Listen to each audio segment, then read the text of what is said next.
How to print large letters on single sheet of paper.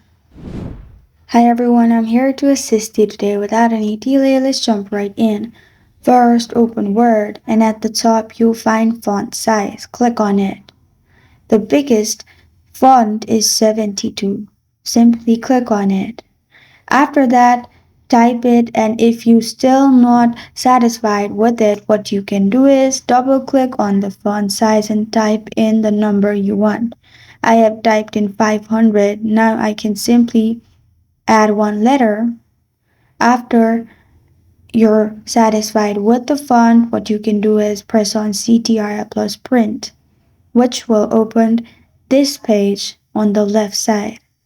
In here, click on print at the top and you're good to go. This is how to print large letters on single sheet of paper. Thank you for joining me today. If this video helps you out, please leave a like and subscribe for more. Got a question or want to suggest a topic, comment below. Thank you for watching.